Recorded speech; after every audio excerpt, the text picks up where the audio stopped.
So why don't we get started? First on the agenda is the review and approval of minutes of last meeting, having canceled the June 22nd meeting. Would you So like we a need- motion to approve?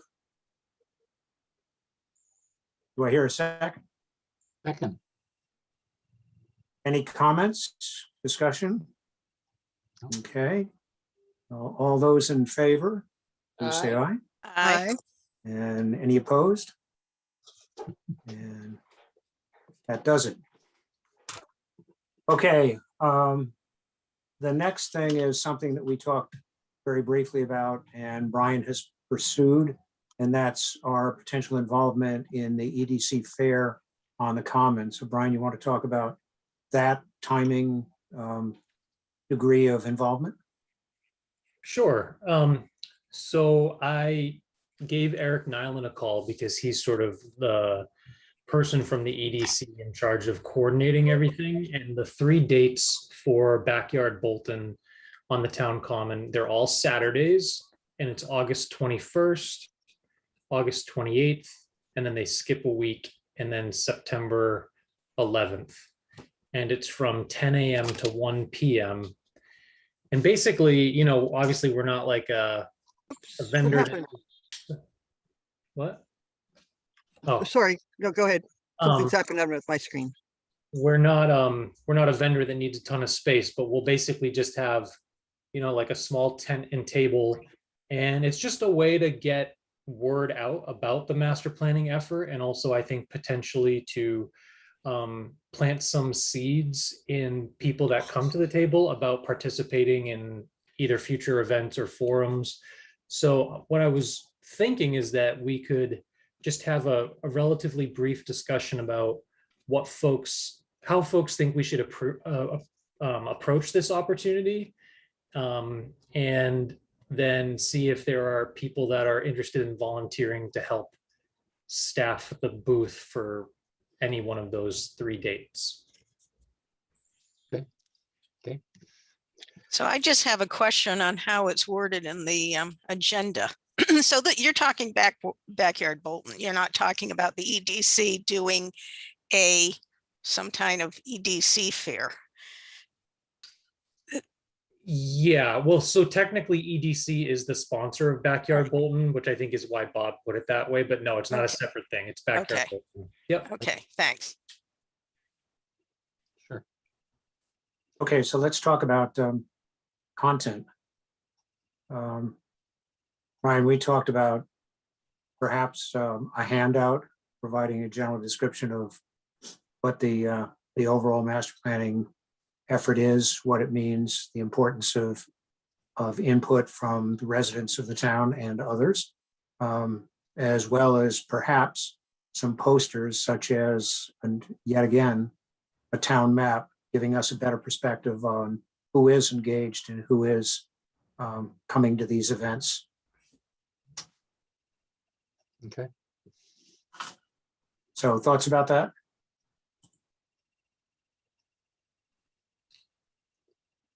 Wow, not kind all of- at once, what- please. What kind of posters are you talking about? Well, possibly something that again describes in a big picture what this is all about. You know, I think we're open to other posters. We don't want to overdo it.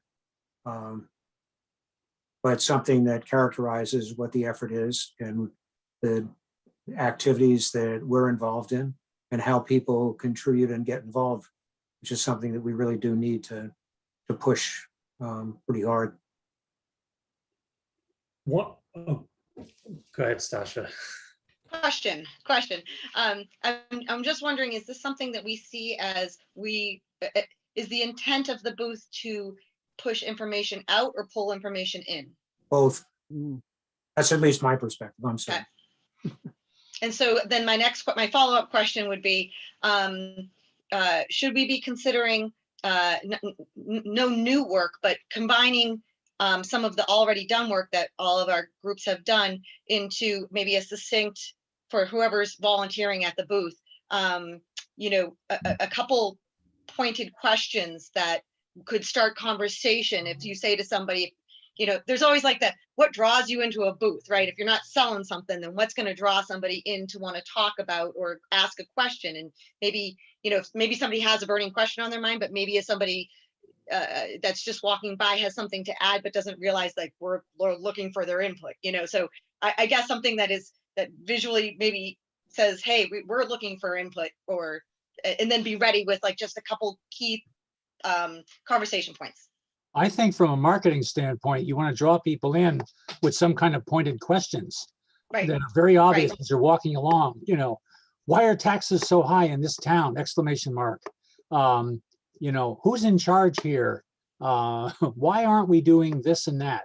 I think those kinds of things draw people in, because we think these are the kind of questions that people have on their minds. And we know that the taxes are famous, of course. But you know, how big can Bolton get?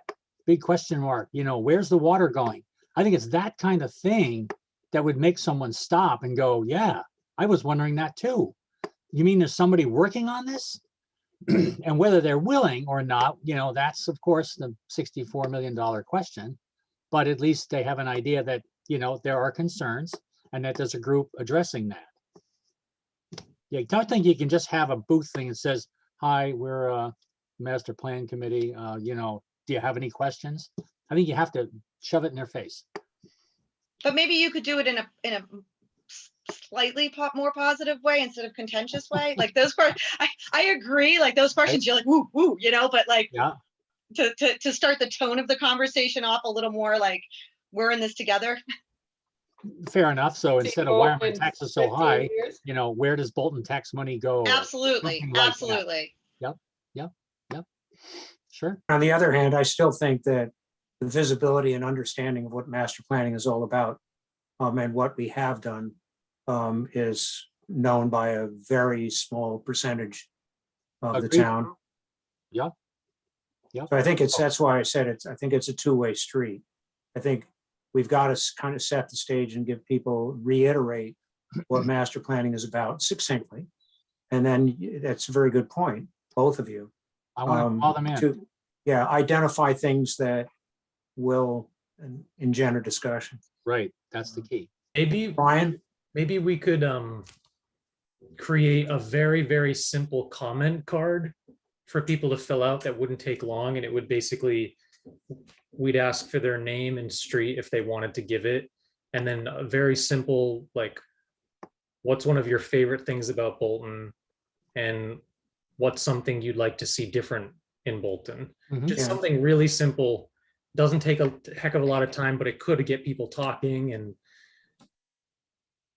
I don't think we want to. I don't think we want to overthink it. Right. No. I think we want to just really be a presence and show that like this is happening and connect with people who might not know that it's happening. Yeah, I agree. I think a card that kind of just has some check marks, you know, trash, taxes, I don't know, water, you know, population, traffic. Climate. Very simple things like that to maybe draw somebody in, get a name, and maybe there's some hot button that they're interested in. Yeah, I saw. Or maybe even, sorry. Several months ago, I was at an event at Hanover Theater in Worcester, and directly across the street is, I believe, 2 storefronts, large plate glass, you know, storefront windows, and they've gotten very artistic people to put up what amounts to a graphical heat map that is sponsored by the Worcester Community Development Organization, private one, that basically says Worcester needs, and then graphical representation of things that have come up. And then they had people sitting out in front with a little checklist of, well, what do you think? You know, how do you feel about what's on the windows behind me? And it was very simple, but I think it really got people, you know, something that big right smack in your face on the main street in Worcester was very useful. And to do something like that, again, very simple, you know, controversial possibly, but in a positive way, asking people's opinion, and giving an idea of where we are. That, you know, we haven't not been doing anything, but we have been doing a great deal. But we'd like to know, we'd like to get a feeling of what your position is and what your position is about where we're going. Mhm. And the trick is to do that very simply. Right. Just in terms of logistics, so I'm pretty sure I'll be available for all 3 dates. But I'd love for company. I'll be your company, Brian.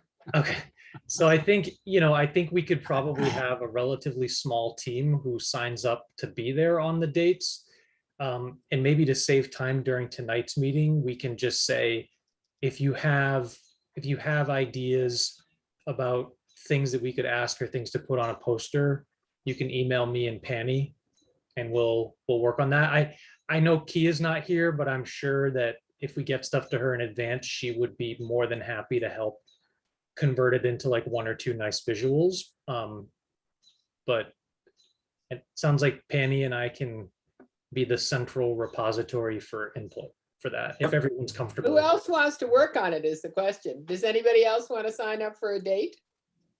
Yeah, I think that ought to be part of the email. I mean, personally, Okay. looking at my calendar, I can be available for the first 2 dates, probably not for the September 11th date. Right. Same here. But if you can put that out, so you get ideas and commitments for dates at the same time, that'd be nice.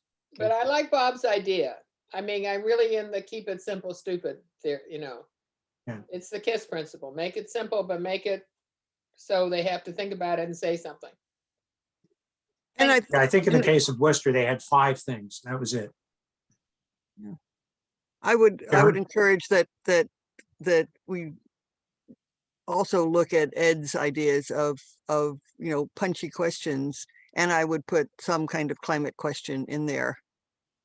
As Yeah, I think well. it's important that what Ed said about the breakdown, maybe not on a little card, but maybe on part of that poster or some visual place where people can at least reference, like, so they, people that don't even know we're doing this might not understand that there's subcategories, like there's all these different task groups working on different things. Just simply, to your point, Bob, the task group titles or something to that effect, so they know where we're focusing our efforts. Bob, was there a physical takeaway in Worcester? For customer Yeah, I mean, it or was group? a kid. The takeaway was people filling out those sheets on the spot. Okay. And that it had to be very simple to do that. Okay. People weren't willing to write multiple paragraphs on their druthers. Right. And it was very simple. Worcester needs. That's it. Fill in the blank. All right. Okay. Okay, so action out of this. Brian and Penny will put it together. Brian, you want to put out an email on that? Yep. Requesting input? And give them a Yep. date to get it back to us so that we don't diddle around a lot. Right. Yep, I can do that. All right. Okay. The next thing is the Apple Country report. Valerie put out links to that. You want to talk a little bit about that, Valerie? And the report is out. It's complete. It's very good. It has a good section on Bolton, as well as a section for the other 2 towns. And there are remarkable similarities with the exception of Devon's, which has some non-consistent parameters, but An interesting document. So I would take a look at both the report and the story map that accompany it. And it's definitely quite a long document, but the Bolton specific information starts on page 91. And essentially this is a municipal vulnerability preparedness action grant that the towns of Bolton, Harvard, and Devens collaborated on. So the VSC group, I believe, was the consultant that was working on this. And essentially they're showing what kinds of nature-based solutions we could use in Bolton to try to mitigate climate change effects. So it's a pretty interesting project, and it has very specific examples of where in town you could use a specific tool. So it's very helpful when we think about what kinds of hazards are going to be, coming our way in the future, and where our vulnerabilities lie. So certainly, as we think about the master plan, I think it offers a really good, concise way of kind of bringing this whole topic together a little bit. So I'd recommend just perusing it as you can. And it also talks about prevention as well as mitigation. I think that's pretty Right. important. Right, of Um, course. And I've gotten into a couple of conversations, one with Brian and Penny, about how we can, in the master plan, connect and also differentiate between the types of global climate change and other environmental issues that can be prevented and mitigated individually by the town as a whole, meaning town government, and town associations, and also encourage people to do it individually, a number of actions that individuals could take. I think we need to certainly focus on what the town can do collectively, but also identify things that people can do individually. I So- forwarded to Valerie the second draft of a potential slide for our public forum that kind of summarizes the climate action group's ideas on this for one bit of information. I have no idea how to look for something and show it to you on my screen at the same time. She may be able to do it. But that is what we, basically what we have here. It's like the climate crisis is real and it's here now. What can we do as a town, as individual families, and as neighbors to protect ourselves, our children, and the planet? And we've taken some of the things that came out of that report, but we already have this. One of the things I think that's important here is that at this moment, other than some of our bylaws, like wetlands bylaws, that there isn't a climate or energy movement in town. We don't have an energy committee. And so if we're talking about having to propose regulations, we haven't an organization to do that. Well, we've had things like Solar Initiative and so on. I mean, what group got that going? That was very useful. That was me. That Okay, was well, that was Bolton Local thank you. giving me the All right, go ahead to do that, which I Okay. was able to do as soon as I retired. all right. So, and then from that, we had Heat Smart, which actually there. came from the same group. Yeah. Different leadership. That's Tony Jagodnik Okay, taking over that one. But yes, but those were initiatives. This was not in response to the town of Bolton's plan for sustainability mhm. and climate resilience in the future. Well, there's no reason that as part of the master plan, we can't recommend that. Mhm. It's great Perfect to thing to have put in there. individual initiatives, but it sure would be great to have the same crew of reasonably active and concerned residents get together to identify things that can be done, because there's a lot being done around this, and also prioritize it. And then, boots on the ground is incredibly important and frankly, very, very difficult these days. Mhm. Get volunteers to work together. But it would be great to have a unified organization that goes beyond energy. I mean, a whole issue of climate, Right. Of which energy is a subsector, but, tree planting, a whole bunch of other stuff. There's think is there's another bit of news on this topic that I'll bring here. I have a friend who is the chair of the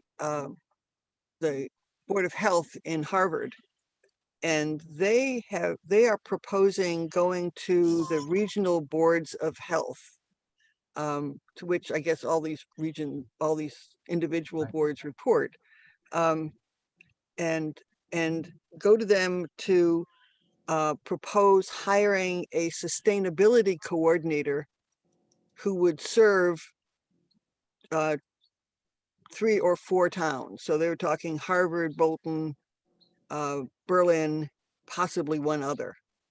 And the advantage here is that, first of all, we would not have to go to the town to propose a new position, right? So wait for that whole process. We wouldn't have to pay for it altogether. So we had already spoken about the possibility, she and I had spoke about the possibility of Bolton and Harvard sharing the cost of a sustainability coordinator. And I brought that up to Don Lowe, and he was very excited about that possibility. He's good friends with the town administrator in Harvard and was going to talk to them about it. But this way actually allows the boards of health, the regional board of health, to hire this person, and our only cost would be some portion of their salary. So that Not in the whole- itself not is, the whole cost.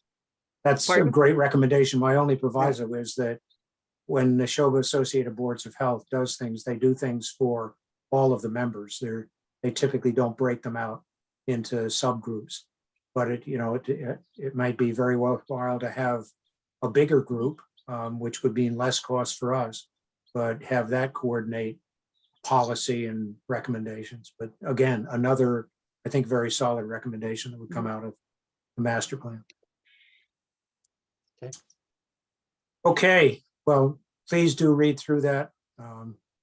Again, it talks about both prevention and mitigation, which is very useful, and it does it on a very specific level. Okay, now into the meat of the discussion, the public forum. Okay, timing and venue, I think, are initially very critical, because we need to start planning for this with some specifics in mind. Penny has followed up with Joel Bates. And Penny, you want to summarize that conversation? Yeah, basically, we can't have it in September because school's got a bunch of stuff going, but we can have it in October. He just needs to know when, whether it's a Saturday or a Sunday in the morning or in the afternoon, and I'll book it. So I need a date in October, and whatever you all think is, you prefer Saturday, Sundays, mornings, afternoons. Valerie, Avoid, did you get any feedback by email on that? I didn't. Yeah. All right, not everyone speak. Let's start on one side and go from left to right. What are your thoughts? Okay, Sasha. I'm looking right now just to see, we haven't, so from a mom's perspective, I don't have my sports schedules of my kids yet, but we'll make something work. I mean, I think the only weekend that wouldn't be good for us is the holiday weekend. So not Columbus Day weekend. Right. Okay. What about Saturday, Sunday, or morning or afternoon? I will make anything work. I'll figure it out. So Sunday, you have no Sunday preference? mornings are tough. Sunday mornings, Saturday would be better, Saturdays. Okay, the but best? but I can't be picky. I mean, everybody's gonna have their own thing. I'll make it work, whatever has to happen. okay, but the most important consideration in Bolton is sports. Yeah, Right. no question. And most sports are in the morning, right, Stasha? It depends. I got them. The younger ones are in the morning, the older ones are in the afternoon. So Yeah. again, don't try to go by my Are schedule. Sundays just as busy as Saturdays? Well, we go to services on Sunday, church services. Okay. So Sunday afternoon? Sunday afternoon? yes, that would be great. Ed, have you got any perspective on sports schedules? Not Uh, at my fingertips, unfortunately. I could, one of my, Can you check into that and get an email out on yes, your perspective working with we have Lisa a or whoever? sports specialist, so to speak, on our I committee. think Sunday afternoons are pretty calm soccer wise usually. Yeah. That's the only there, but I know that's when baseball goes then. So it's, Well, we're never gonna please everybody, but we have Exactly. to please the least busy. So you got if it. we're thinking about Sunday afternoon, would you do it from 1 to 3? 2 to 4? Either one of those actually would work, I think. Anybody else pipe up? 1 to 3, 2 to 4? Speak, O wondrous ones? 2 to 4 might get some sports people whose games would have ended and could maybe even make a second hour, something like that. Okay. How long did we want to run it? Valerie? I liked what we were considering earlier. So I think that was 2 hours, right? It was 1 to 3. Okay. Or- So. Okay, Or Brian's 2 to asked the 4. question. Brian's asked the question in chat about during the week versus weekends. We really haven't had that conversation. Getting the Florence Sawyer, you won't get it during the week except in the evenings. Well, I Yeah. think that was a given, Mhm. but with that as a given, again, it's going to be timing even in the evening. Yeah, It's got to Mary? be carefully thought through. Mary? Yeah, I think people have commitments, committee commitments, but also I think that there are a lot of people who aren't, they don't like going out at night. And at that point, it will be dark. So that might, So you'd prefer Sunday Eliminate. in the afternoon? I mean, I don't have anything planned on weekends, so either day would work with me and either time. I just think that evenings are nice for some people, but not everyone. And so people come home, if they're working in Boston, they don't get home till 7 or 7:30. Right. Right. And- Sarah, you were going to say something? Yeah. Yeah, we would also then miss anybody with kids. It's harder. Yeah. You get Yeah. some, but yeah, it's harder. Yeah, really. Yeah. Right. You shouldn't make people have to decide. I mean, it's not important enough in most people's schedule that they would, hire a babysitter or say, Charlie, you put the kids to bed and I'll go. Right. Not going to happen.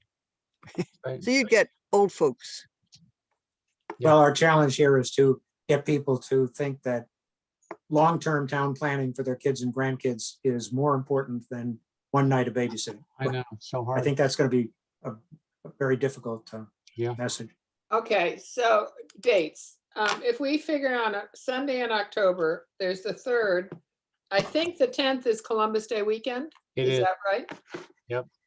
And then, so it's the 3rd, the 17th, or the 24th. right. So the 17th or the 24th gives us a little more time. Agreed. Yeah, well, in the interest of getting it done sooner than later, I would go for the 17th. Okay. So I should try from the 17th from 1 to 3 or 2 to 4. Well, in all reality, we're gonna have to book it because we're gonna have to clean up afterwards too. Right. Well, I think it ought to be 2 to 4 as people have mentioned. People get home Okay. from church, people get home from sports. They need a little downtime before they head out for the next event. Okay, We also need to check with certainly Lisa on other activities that might be going on simultaneously. Make sure that we're not competing with something that's pretty significant. what days does Lisa work in? Monday through Thursday. No. Doesn't tell me the time. Oh, What time Very does she well, work? 9 to 1. 9 to 1, Monday through Thursday? Yeah. Okay. I will check with her on Monday. Okay. And I'll get hold of, I'm meeting with Joel at the beginning of August anyhow, so. All right. So October 17th from 2 to 4. Yep. That's our first choice. Now, if we can't get our first choice. go for the 24th. Yeah. All Because right. the 31st is Halloween, so that you'll. Yeah, that's out. Yeah. Yeah, we're not doing Halloween. Okay, we should be able to pull that off. And because we're inside the cafeteria, we're gonna do it at the cafeteria at Florence Sawyer, Yes, which means we have walls, which is a good thing, because then we don't need a lot of other things to hold up signs. And then we have tables and chairs, so we don't get those. And we will figure out bringing in refreshments. we also have AV equipment. Yeah, Mm. but we'll figure out water and you know, Mhm. some kind of refreshment, cookies, donuts, something. We'll figure out something. All right. Anything else we need, you think we need that day? Now, Brian, you had mentioned the last time we talked about having the event on the Common, that we might have some collaboration with others. And I think we need to also think about that. Yeah, I'm not sure if it's gonna be an indoor thing, whether, I don't know, we'll have to think about it and also just see if there's, like, the Bolton Community Fund may be having their big 5K in early October, so they might be kind of tapped out. Oh, So I'm yeah, just, right. Yeah.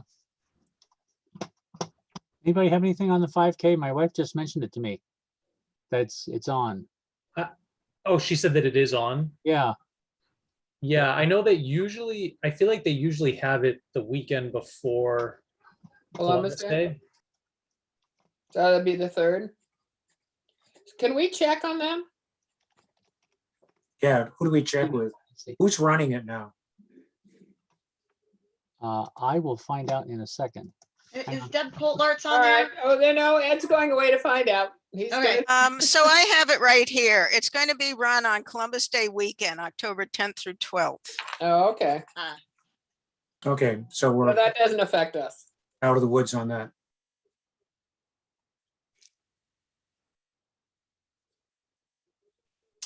Okay, so much for the venue and the timing. We have a few things to check on, but I think we've hammered it out reasonably well in first and second choice. Valerie, you want to talk about your thoughts, if you've evolved it any further, on what the overall game plan would be and what we need to do in terms of developing stations, presentations, what have you? Yeah, not. I've unfortunately I've as we've moved the date, I have sidelined a little bit of this work, so I don't have a lot of updates tonight. But I'm feeling good. I feel like we're just continuing to modify and refine those poster ideas. Mary, I'm sorry I didn't get back to you. You sent me some really good questions and considerations for visioning posters, so that was really helpful. I did want to mention, Sharon, when you had mentioned that you had sent me over some slides, and I don't know that I've gotten those. I did get others from Rebecca, so I'm not sure. I guess I'm not sure exactly where okay. that task group is at. We have, what we did was, I did send you that slide. The first time it didn't because I had typed in .con and not .com. Okay. But I sent it again, early afternoon, I think it was. Maybe you And- should try resending it. Okay, I will do that. And then, and that came after, at one of our next to the last meeting, after Rebecca provided a possible slide, but it was the group's determination that there was simply too much detail on it. It had a map on it that had lots of pastel lines in it. And so what we did is we took the some of the goals and actions from the verbal part of her slide and incorporated them into that one slide that is simply all text. What That I was sent to you. what was the purpose of the map with all the colors on it? It was from the report, and it has in teeny weeny little print here, final resilience, excuse me, score, stratified by setting an eco-religion with regional override. We said there was a bit too much data here. Yeah, that's a little mumbo jumbo. And. They need and- definitions in And all of with, those and words. with, yes, and indeed, there were 1, 2, 3, 4, 5, 6, 7, 8 different shades of green to gray. And you would have to then go and read it. It was unreadable. So, Hey, um, So give let them a me- link. Yeah, let me just, I can share it because that's the one, that's the one I do have. I just checked my email again. I have not received the other. I know that For me? our email has a size limit, so perhaps I just am not able to receive it. But let me share what Rebecca had sent over, because the function of these slides is to be part of a PowerPoint presentation. Right. And so ostensibly you'd have someone narrating it for you. So I thought, maybe I'm just a bit of a map nerd, but I thought that it worked well. So let's see if I can find this. Yeah. We said that people are going to see it on a screen. At this point, it was going to be outside from 15 or 20 feet away. No way. And it, no, it just wasn't going to do it. I I'd help anyone who's colorblind. I'm going to show you what ours looks like. Whoops! Now you can't see it, but the one we sent is just text like this, right? Okay. And there is hers. So I personally felt like this kind of shows you some it's like it's showing some highlighted areas of dark green being far above average, brown being far below average. So kind of showing you that the southwestern quadrant doesn't have a good resilience score at this point. Okay. Right. But let me know your thoughts. I mean, that's kind of the message, isn't it? I mean, if that came up on a screen during a presentation with just the map, without getting into the detail of the legend on the right and pointing out that the degree of darkness of the green is the degree of resilience, and as it goes brown and deeper brown, it lacks resilience. Kind of end of discussion. Sort of pretty much says it all. Yeah. But you're right. Nobody, send them a link to get to the actual map, and they can take a look at the legend and understand more detailed context of how it came about. But that's not the substance of anything you would do in a presentation. Mhm. Anyway, I think it's worth from I received another one from Rebecca as well, from the BSC groups. This is part of the master plan, the Municipal Vulnerability Preparedness Action Grant report.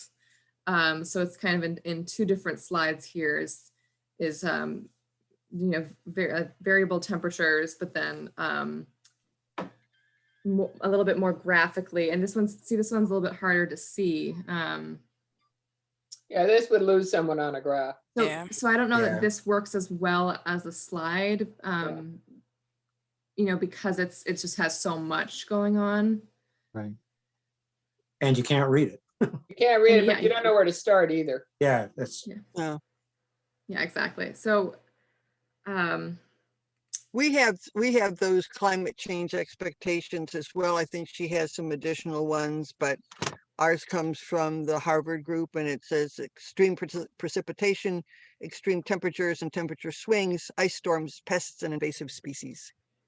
Yeah. So that's basically what she's got. I think there's one, they talk about more high temperatures, more low temperatures, which is extreme temperatures and temperature swings. I think it's really Okay. interesting, actually. This is some information that folks in town don't have. They don't know what to No. expect. And Right. I think some of these 80 days followed by a week of rain. There are pictures of flooding that are, that have happened around. And in some cases, I think we may well have pretty good wetlands protection laws in the town. But I don't know from her whether or not they are sufficient for this task. Okay, Okay. but in any case, I think you've got enough substance that if it can be streamlined a little bit and the message highlighted for particular things. The one other thing that people have done to emphasize things on a local level is to pull headlines out of local papers about the implications of climate change. The one that comes to mind is, as a result of 9 inches of rain in the last 22 days, the vegetable growers in eastern Massachusetts feel that they're going to lose a huge amount of crop. So that's just a headline right there. Well, you talk about temperature, let's talk about precipitation. People don't think about that. There are a lot of other implications that aren't directly considered by people generally in climate change. It's just temperature. Well, no, it's a lot more than that. Yeah, and some of us have gotten 12 inches. Yeah. It depends on where you live in Bolton, I think. Yes. Mhm. Anyway, that sounds Yeah. that sounds good. I think the whole issue here is, get our point across, give people an education and a teaser, and help them get engaged and give them the facility to go find the detail. Yeah. Yeah. And then I also, so to move on from climate change, Sasha gave me a lot of information about the housing challenges, and Sasha, forgive me, I chopped up your beautiful presentation just to cut it down a little Yeah, bit. no, to no, make no, it that's what you were supposed to do. shorter. That's play around Um, with them. I know there's so much really interesting information in those spreadsheets. So I just Good. tried to, again, just bring out the highlights. So essentially you're seeing the same, one type of housing basically, which gives us, only market rate housing. And then you're looking at, larger homes, so 4 or more bedrooms. I know this is very small, and very few age restricted units. So again, like the lacking diverse housing stock, kind of thinking about if we're looking to be a pro housing community, what does that look like, and what kinds of housing types is our zoning encouraging? And this is showing exactly that. This is what we have. This is what is existing in Bolton. And then I thought Just you had going some- back to that slide, Yeah. For the elderly like myself, I can't read it. I'm I sorry. can read the left-hand side fine, I know. but I think that It's just if a you can formatting. simplify and enlarge the type on the individual graphs, that'll be great. They're great graphs. Robert, a you're little- getting old. You're younger than I am, and I can read it. Well, it just indicates my general condition, I guess. So your eyeglasses need checking. That's what. Yeah, it probably, indicates. along with other things. Well, it's Okay, also, I mean, and you can go into more detail here too. So thinking about the age of the householder, if you're 55, you do qualify for age restricted housing. And so what opportunities are there, therefore, in Bolton for you to remain if you choose to, to move out of your home or to downsize? It doesn't look great. So encouraging, smaller homes, encouraging age targeted developments, starter homes, try to increase the age diversity in town as well, to be a more resilient community. The difficulty there, of course, is that the builders make more profit on the giant houses, That's true. or that's why they're building them. Right. So if you can change zoning in ways to encourage smaller homes. There you go. Yeah. Right. So you can, sometimes it's done by, decreasing lot size in particular developments, decreasing frontage, requiring a mix of housing types within a subdivision. You're just requiring diversity essentially. Yeah. Because Sharon, when we built, if you're paying 200,000 for a 2-acre lot, you're not building a ranch house. You have to build something substantial in order to get your money back in resale. So it's not only developer driven, but it's also driven by the lot requirement. Right. Yeah. Exactly. That's very well said. Yeah. hey, Valerie, can you go back to the previous slide? Sure. One of the things that strikes me interesting is in your graph at the bottom, age of the householder. Yes, What's that graph going to look like in 10 years? right, exactly. So You just if, move it to the right. if we're not Mm. able to attract those younger families in this area, and our affordability is not becoming more diverse, we're not actually having those lowercase or capital A affordable units, we're going to become more homogenous. This is the one on the side which says age of householder. Does that, if I'm looking at 240, what is that telling me? There are 240 people that are between 65 and 74? I believe it's households. It's households, okay.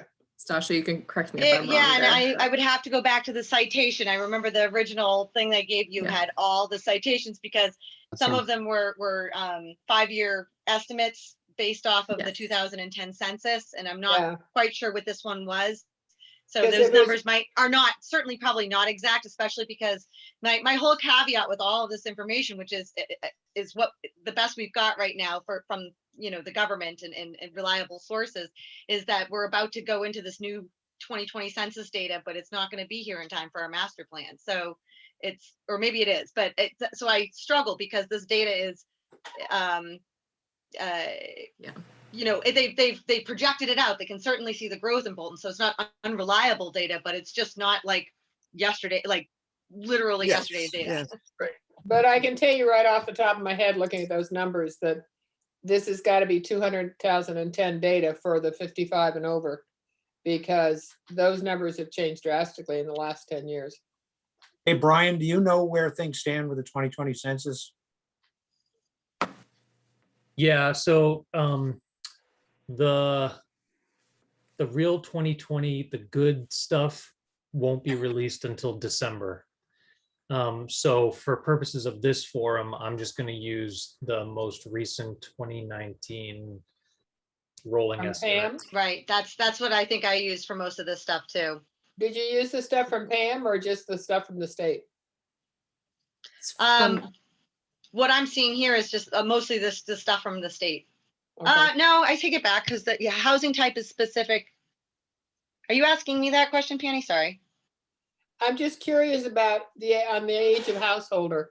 Where did that come from? The That's state from or the state. Pam? That's from the state. Okay. And I Okay, think it but was a if- 5-year estimate, not a 1-year, like not just the 2019, but it rolled in 2015 to 2019 and pulled averages somehow. I don't know what their algorithm is for those numbers. Okay, but if the 2020 data is coming out in December in terms of the actual master plan itself, public right. master plan, certainly that's in enough time. And I think in many cases, it's going to underscore the urgency of certainly housing. Yes, And absolutely. those Yeah. numbers are going to change drastically for 55 and above. Because the three top, if you're looking at this on this page here, the housing type, the percent affordable, and the age restricted units is all Bolton specific as of whenever I sent you the email. That was up to date. So the So number it was of like bedrooms and 3 the age of weeks ago. householders state data, but the housing That's type, good. yeah. So that's like very recent data on the top there. Good. Super. Okay. Okay, so at this point, we'll continue on. I'm sorry. I can move a little faster here. So I think it's important to think about, what affordable housing is, and to kind of get this message across that it's not simply deed restricted affordable units that we're looking to build, that it might be helpful to change bylaws in order to create some lowercase affordability as well. And also just to try to, this next slide especially kind of breaks down some myths about what it really takes to qualify for an affordable unit. So Stasha, I thought this was particularly powerful. Yeah. Jeez. Well, good And I don't God. think people understand this. And, even if it's a capital A affordable unit, you also have restrictions on the amount of money that's just sitting in your bank account too. You know, on top of your income, you might not be able to really be carrying much in terms of savings. So qualifying for one of these homes, there's so many people that fit, you know, that fit the need. And when we talk about the missing middle, it's definitely that lowercase a that you're going for. There's a very interesting green development in West Concord. Where Riverside? Yeah, I can't remember Riverwalk the or name of River- it. It's something like that. Where the houses are smaller and close together, but Yeah. with like beautiful views and shared space, and it is designed as a community Yes, kind of thing. yes, Uh, right. So And I just don't know what the what is the advantage to the builder for that Density. Yeah, density? Mhm. yep, well, Yeah, there's everybody a- needs to read Rural by Design.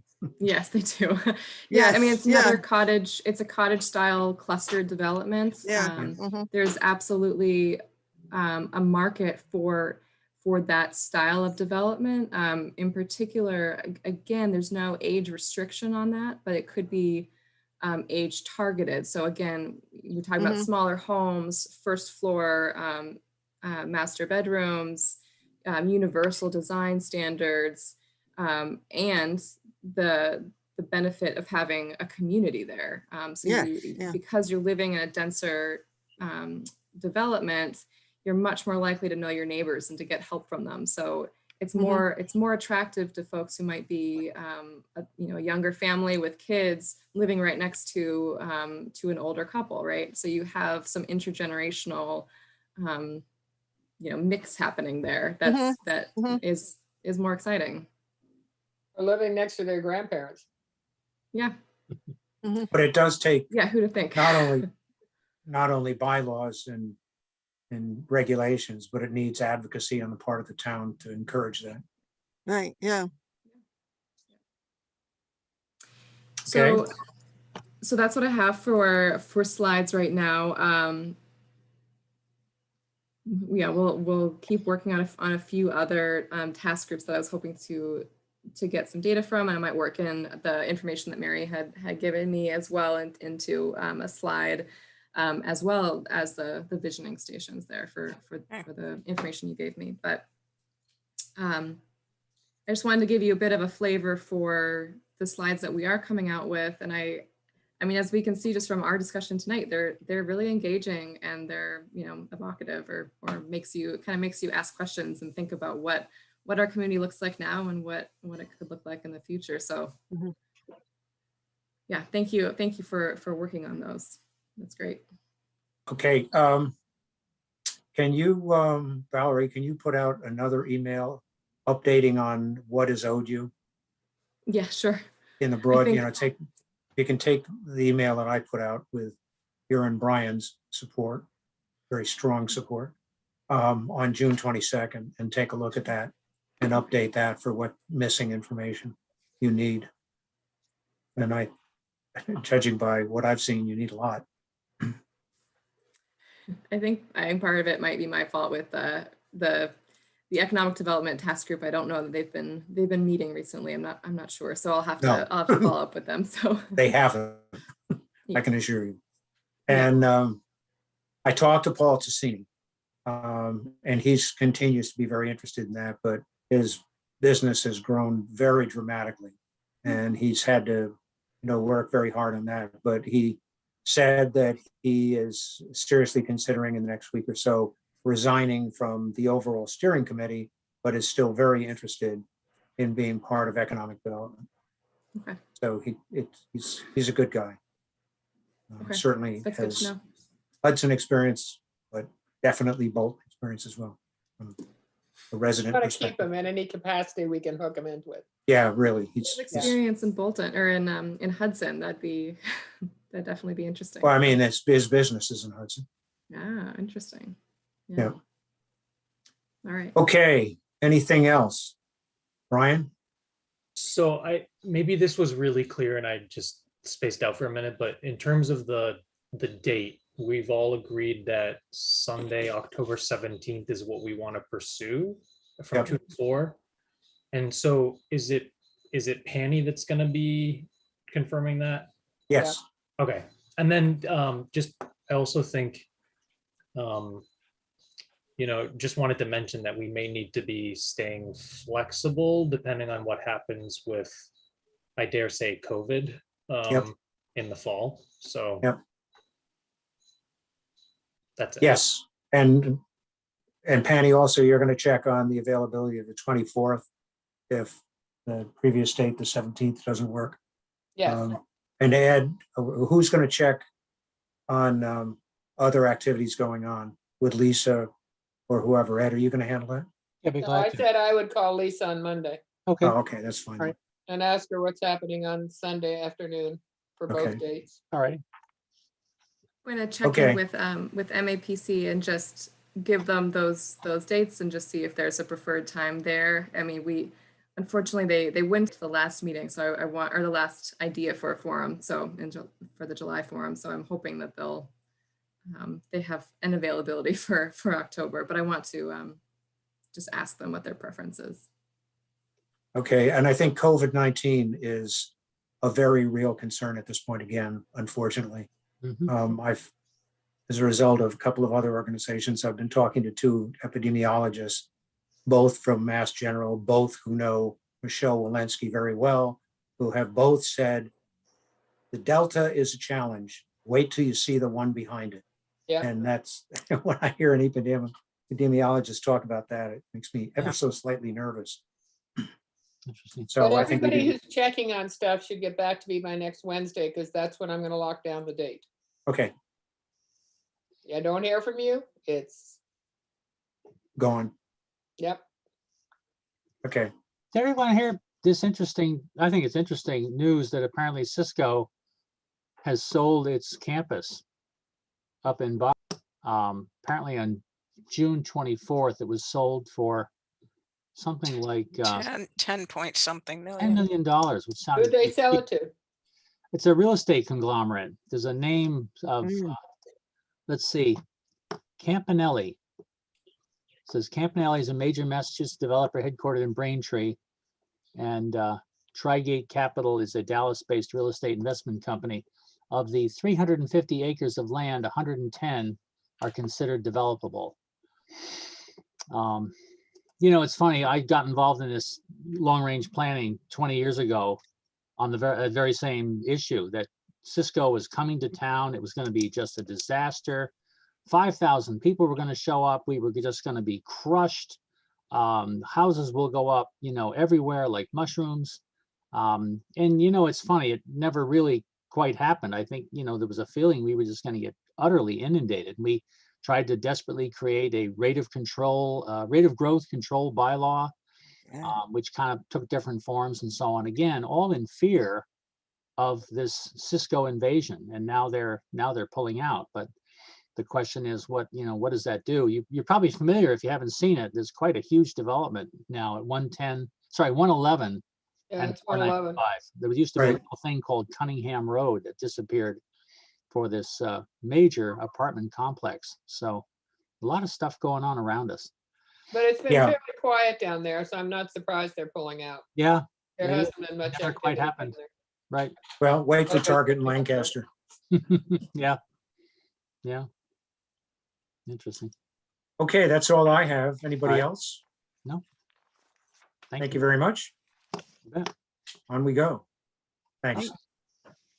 Who's And taking minutes Valerie,